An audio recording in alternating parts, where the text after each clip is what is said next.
सभी का आपके अपने चैनल लक्ष्य तक पर।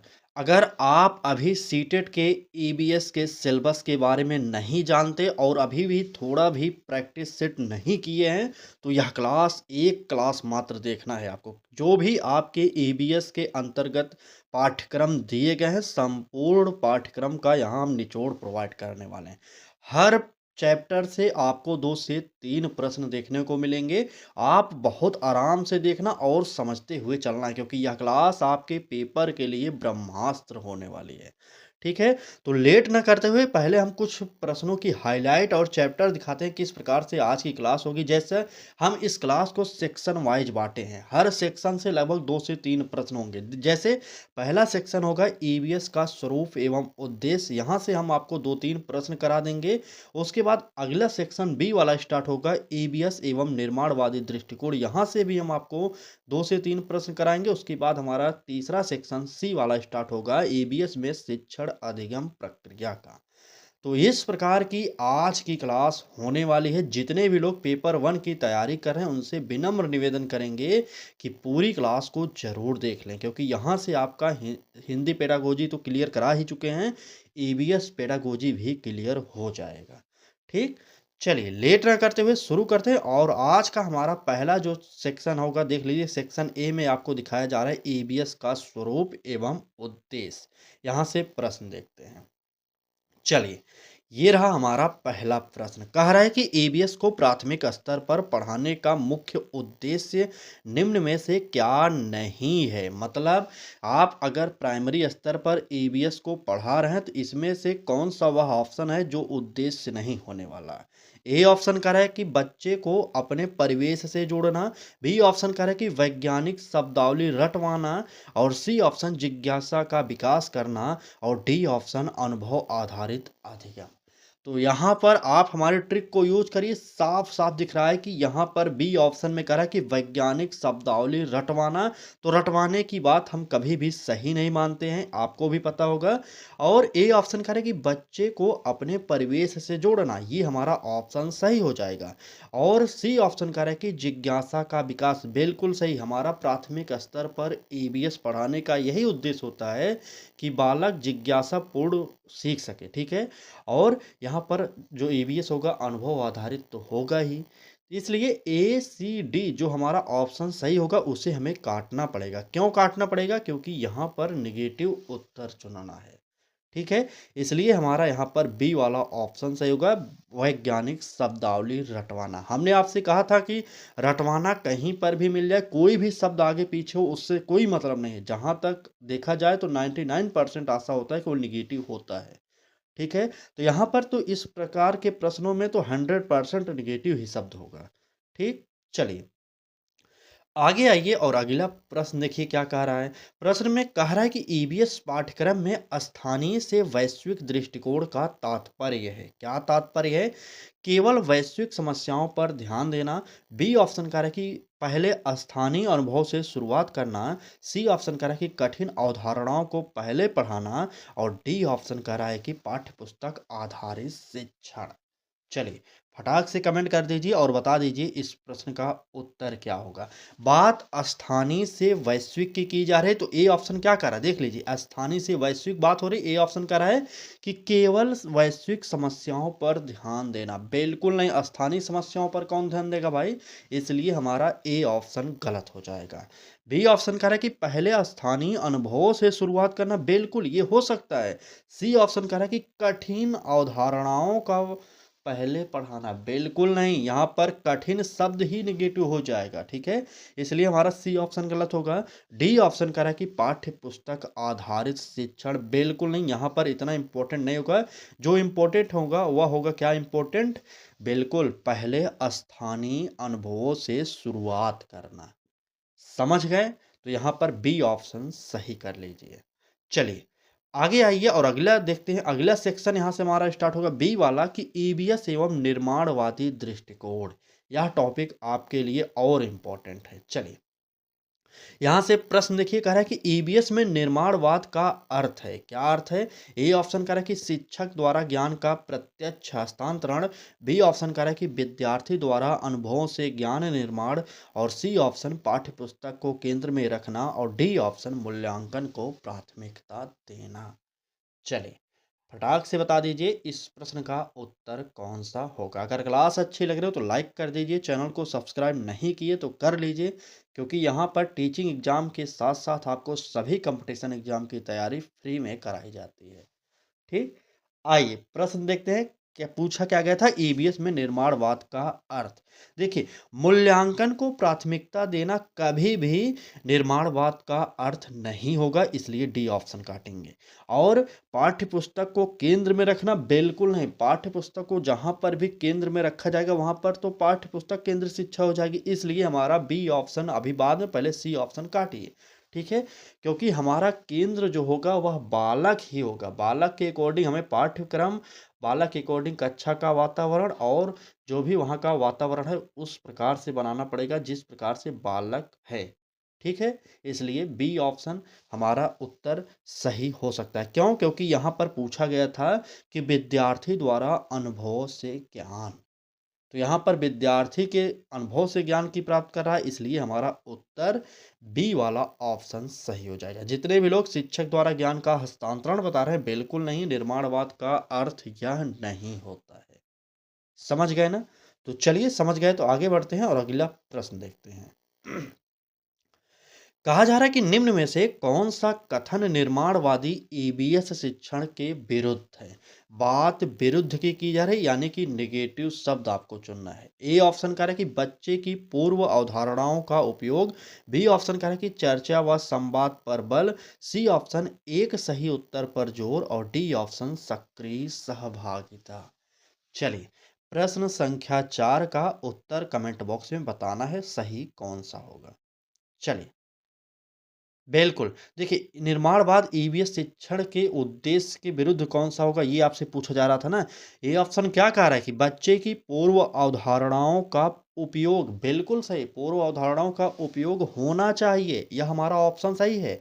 और बी ऑप्शन कह रहा है कि चर्चा व संवाद पर बल, बिल्कुल सही। निर्माणवाद ईवीएस यही कहता है कि चर्चा एवं संवाद पर बल दिया जाए, जिसके द्वारा बालक में अनेक कौशल विकास होते हैं, विकसित होते हैं। ठीक है?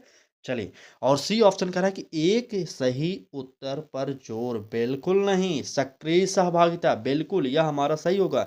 लेकिन हमें यहाँ पर निगेटिव में चुनना था कि निर्माणवाद ईबीएस शिक्षण के विरुद्ध कौन सा है, इसलिए हमारा ए ऑप्शन गलत हो जाएगा। बी और डी तीनों ऑप्शन गलत होंगे। यहाँ पर जो उत्तर सही होगा वह सही हो जाएगा, एक सही उत्तर पर जोर, यानी कि तीसरा ऑप्शन सही होगा, क्योंकि यहाँ पर निगेटिव पूछा गया था। ठीक, चलिए आगे बढ़ते हैं। अगला टॉपिक देखिए, ईबीएस में शिक्षण अधिगम प्रक्रिया, यह टॉपिक है। यहाँ से प्रश्न देख लीजिए क्या कह रहा है। कह रहा है कि ईबीएस में अन्वेषण विधि का सर्वोत्तम उदाहरण है। कौन सा उदाहरण होगा?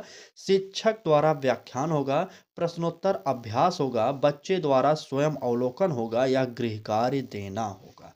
तो गृह कार्य देने की बात आप नहीं करेंगे, इसलिए डी ऑप्शन काटिए।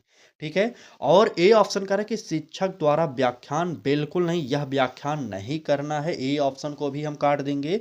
और यहाँ पर प्रश्नोत्तर अभ्यास, बिल्कुल नहीं, बल्कि अन्वेषण विधि का सर्वोत्तम उदाहरण अगर आपसे पूछा जाए तो आप बताएंगे बच्चे द्वारा स्वयं अवलोकन। ठीक, बिल्कुल सही। यहाँ पर इस प्रश्न का उत्तर जो होगा सी वाला ऑप्शन सही हो जाएगा। और आगे बढ़ते हैं, अगला प्रश्न देखते हैं।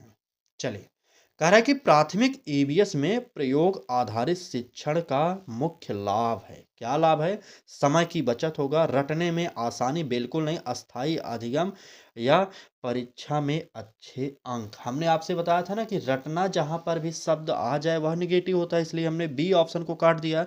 और जहां पर परीक्षा की बात की जाएगी वह भी ऑप्शन हमारा नेगेटिव होता है, इसलिए यहां पर हम डी ऑप्शन काटेंगे।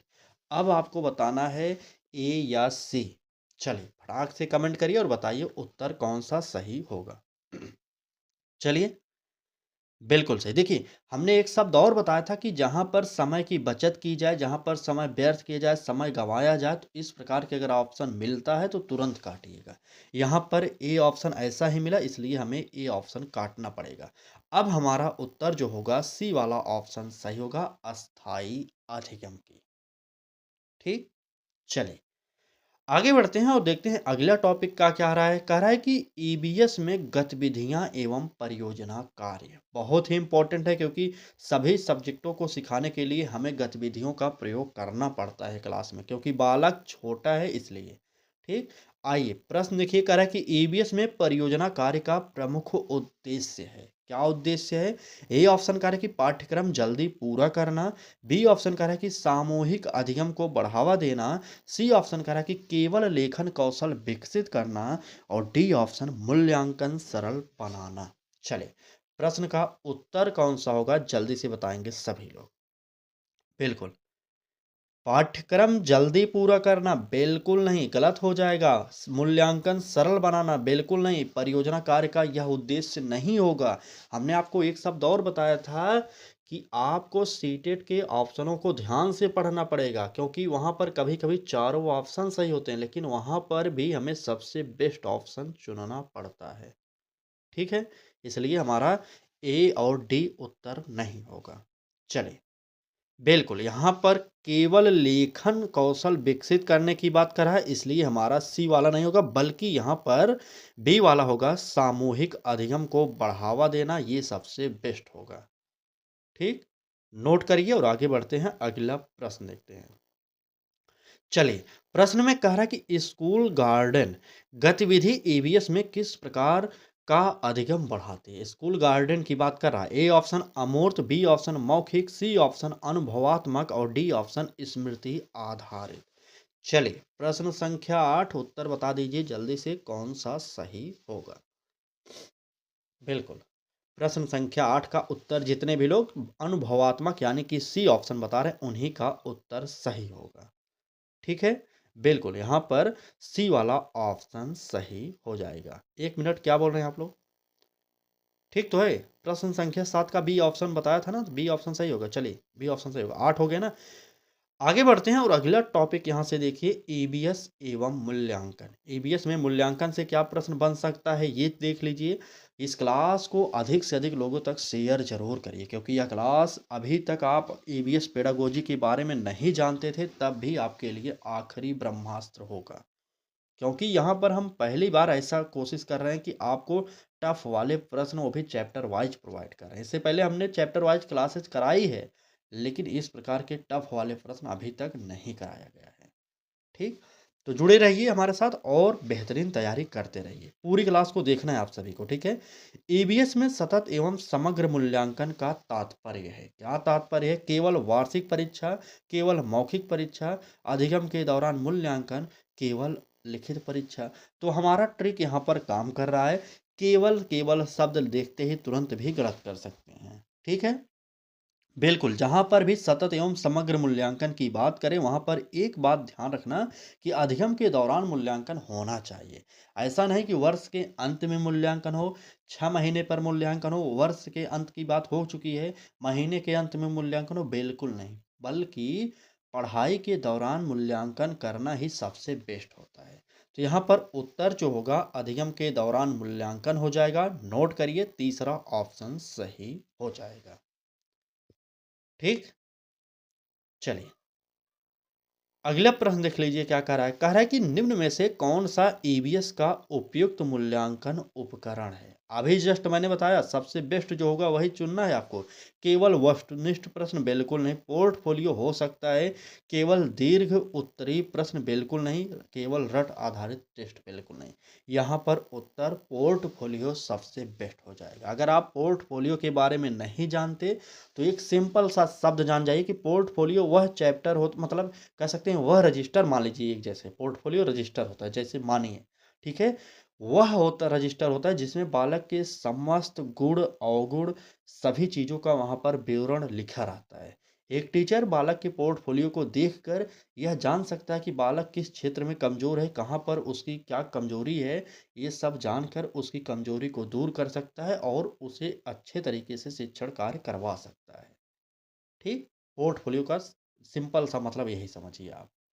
ठीक, चलिए, जहाँ पर बालक के समस्त कार्यों का लेखा जोखा वही पोर्टफोलियो कहा जाता है। चलिए, आइए अगला टॉपिक देख लीजिए, ईबीएस एवं पाठ्य पुस्तक। कौन सा प्रश्न यहाँ से बनेगा ये देख लीजिए। चलिए, प्रश्न में कहा जा रहा है कि अच्छी ईबीएस पाठ्य पुस्तक की विशेषता नहीं है। ए ऑप्शन क्या कर रहा है, स्थानीय संदर्भों का समावेश। बी ऑप्शन गतिविधि आधारित सामग्री। सी ऑप्शन केवल तथ्यात्मक जानकारी। और डी ऑप्शन प्रश्न प्रश्न पूछने के अवसर, यानी क्वेश्चन पूछने के अवसर मिलने चाहिए बालक के कि नहीं। चलिए, प्रश्न संख्या 11 का उत्तर बताइए कौन सा सही होगा। चलिए, बिल्कुल, प्रश्न संख्या 11 नेगेटिव में बताना है, बिल्कुल सही। देखिए यहाँ पर एक ही ऑप्शन दिख रहा होगा आपको, केवल तथ्यात्मक जानकारी। बिल्कुल सही, अगर आपने केवल तथ्यात्मक जानकारी को सही बताया तो यही सही है, क्योंकि ये हमारा नेगेटिव था। और बाकी ए ऑप्शन सही था, बी ऑप्शन सही था और सी ऑप्शन भी सही, डी ऑप्शन सही था। ठीक है, लेकिन इसे हमें काटना पड़ेगा क्योंकि यहाँ पर हमें नेगेटिव चुनना है। इसलिए हमारा उत्तर जो होगा सी वाला ऑप्शन सही हो जाएगा। ठीक, चलिए आगे बढ़ते हैं और अगला प्रश्न देखते हैं। कह रहा है कि ईबीएस पाठ्य पुस्तक में चित्रों का मुख्य उद्देश्य है। क्या उद्देश्य है, पुस्तक को आकर्षक बनाना, रटने में सहायता, अवधारणा स्पष्ट करना, पृष्ठ भरना। कौन सा उत्तर सही होगा ये आपको कमेंट बॉक्स में बताना है, फटाक से बता दीजिए। चलिए, ईबीएस पाठ्य पुस्तक में चित्रों का मुख्य उद्देश्य क्या है, तो आपको भी पता होगा, रटने में सहायता करना ये सही नहीं होगा। पुस्तक को आकर्षक बनाना बिल्कुल सही नहीं होगा और पृष्ठ भरना बिल्कुल नहीं होगा। यहाँ पर उत्तर जो होगा अवधारणा स्पष्ट करना, यानी कि सी वाला ऑप्शन सही हो जाएगा। ठीक, बिल्कुल सही। चलिए आगे बढ़ते हैं और अगला यहाँ पर जो टॉपिक स्टार्ट होगा कौन सा है, ईबीएस एवं शिक्षक की भूमिका। ईबीएस के अंतर्गत शिक्षक की क्या भूमिका होनी चाहिए यह आप देखिए। देखिए, हम बहुत जल्द आपको ईबीएस के वन लाइनर नोट्स प्रोवाइड करने वाले हैं। ये क्लास होगी 15 से 20 मिनट, जिसमें हम आपको सीटेट के ईबीएस के अंतर्गत पॉजिटिव नेगेटिव शब्दों को बताएंगे, किस प्रकार से आपको पॉजिटिव नेगेटिव शब्दों को काटना है, कौन सा सही हो सकता है, कौन सा गलत हो सकता है, संपूर्ण डिस्कस किया जाएगा मात्र 15 से 20 मिनट में। तो जुड़ जाइए हमारे साथ। अब भी जो लोग नहीं जुड़ पाए जुड़ जाइए जल्दी। कुछ करना है, सिर्फ चैनल को सब्सक्राइब करना है और बगल में घंटी का आइकॉन होगा उस पर क्लिक करके ऑल पर क्लिक करना है बस। ठीक, चलिए अगले टॉपिक के प्रश्नों को देखते हैं। यहाँ पर हमने देखिए, शिक्षक की भूमिका से प्रश्न बनता है तो दो तीन शब्द याद कर लीजिए। देखिए, यहाँ पर पूछा गया है कि ईबीएस शिक्षक की भूमिका सर्वाधिक उपयुक्त होगी, तो वहाँ पर मार्गदर्शक दिए गए, ये भूमिका होगी। यहाँ पर और दो तीन शब्द याद कर लीजिए, बाकी शिक्षक की भूमिका यहाँ से समाप्त हो जाएगी। जैसे सुविधादाता, ठीक है, सुविधादाता नोट करिएगा, थोड़ा लिखने में यहाँ पर दिक्कत होती है। सुविधादाता, और अगला जो होगा यहाँ पर मार्गदर्शक है तो यहाँ पर परामर्शदाता। ठीक है, एक मिनट, चलिए, परामर्शदाता लिख लीजिएगा। ठीक है, आगे दाता लिख लीजिएगा। ठीक, और सुविधादाता, मार्गदर्शक, परामर्शदाता, ये दो तीन शब्द हैं जो आपको याद करने चाहिए। अगर शिक्षक की भूमिका से प्रश्न बनेंगे तो यहीं से बनते हैं। ठीक है, पहला हो जाएगा मार्गदर्शक, दूसरा सुविधादाता, तीसरा परामर्शदाता, ये नोट कर लीजिए आप। उसके बाद शिक्षक की भूमिका से जितने भी प्रश्न आएंगे सब यहीं से पूछे जाएंगे। ठीक, आइए अगला प्रश्न देखिए। कह रहा है कि ईबीएस कक्षा में शिक्षक को किस पर अधिक ध्यान देना चाहिए, बताइए। पाठ्यपुस्तक की भाषा पर, बच्चों के अनुभव पर, कार्यबोर्ड पर, नोट्स लिखवाने पर। नोट्स लिखवाने पर क्यों देंगे भाई साहब ध्यान, बताइए। चलिए, एबीसी उत्तर कौन सा होगा, फटाक से कमेंट करेंगे सब लोग।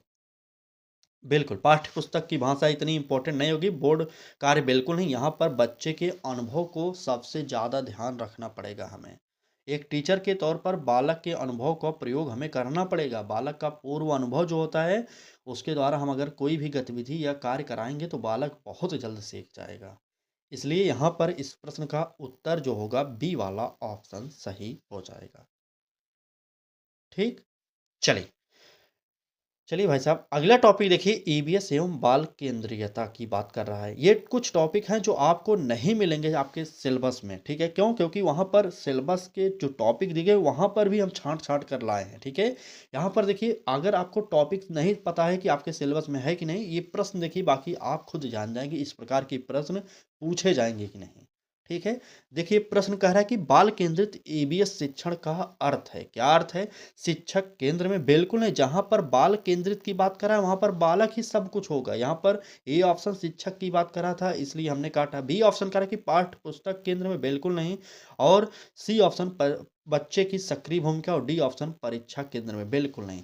जहाँ पर बाल केंद्रित की बात हो वहाँ पर बालक ही सर्वे सर्वा होगा, इतना जानते रहिएगा। यहाँ पर उत्तर जो होगा सी वाला ऑप्शन, बच्चे की सक्रिय भूमिका, सही हो जाएगा। ठीक, चलिए बात अगले प्रश्न की करेंगे।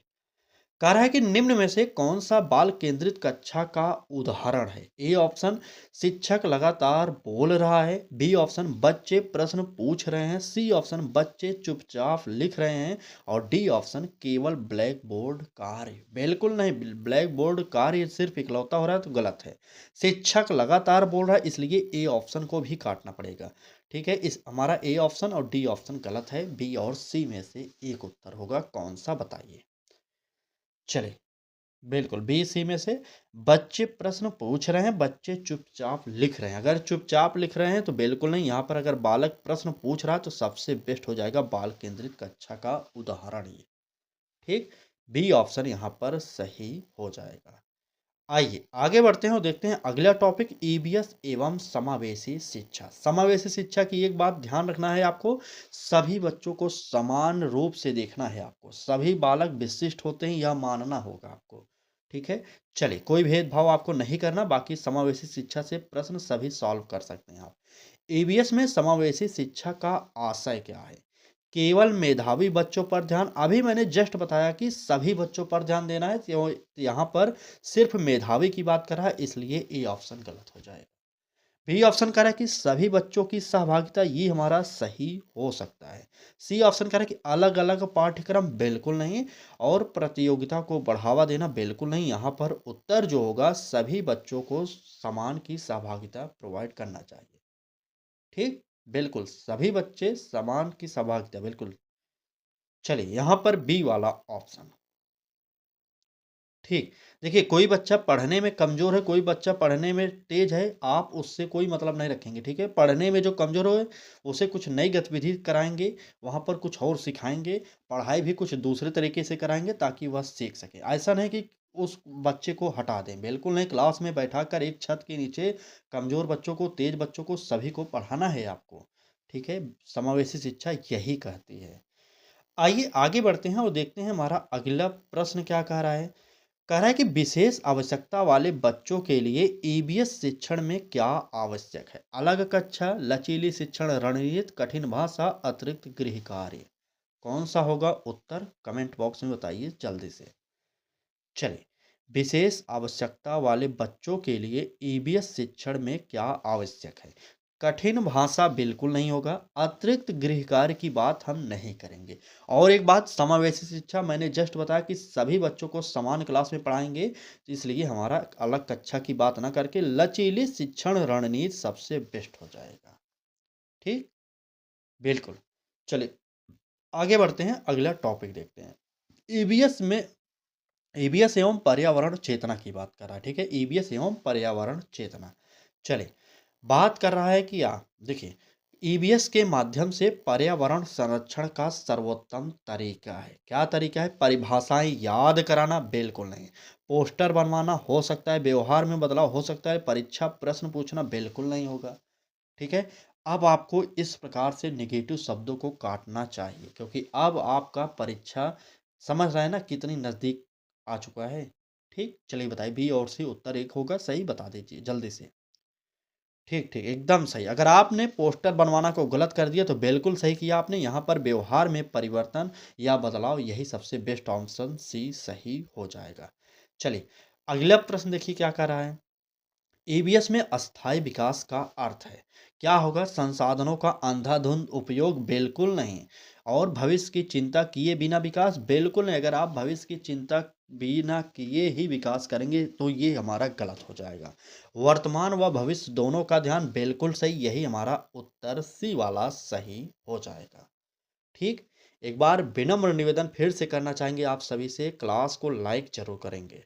जो भी लोग अभी तक क्लास देख रहे हैं लाइक करके ही जाएंगे, ठीक है। चलिए अगला टॉपिक उच्च स्तरीय चिंतन, जिसे आप HOT एस कहते हैं, हॉट्स कहते हैं जिसे, ठीक है। चलिए देखते हैं यहाँ से प्रश्न कैसा बनता है। अगर आपसे EBS में हॉट्स यानी कि उच्च स्तरीय चिंतन के उद्देश्य के बारे में पूछा जा रहा है तो कौन सा उत्तर देंगे? तो आपको पता होना चाहिए, रटने की जांच बिल्कुल नहीं, स्मृति परीक्षण बिल्कुल नहीं, समय बचाने की बात ना करके विश्लेषण व चिंतन की बात करेंगे। ठीक। चलिए यहाँ पर आगे बढ़ते हैं, अगला प्रश्न देख लीजिए क्या कह रहा है। कह रहा है कि निम्न में से कौन सा हॉट्स श्रेणी में आएगा, मतलब उच्च स्तरीय चिंतन में कौन सा ऑप्शन आएगा।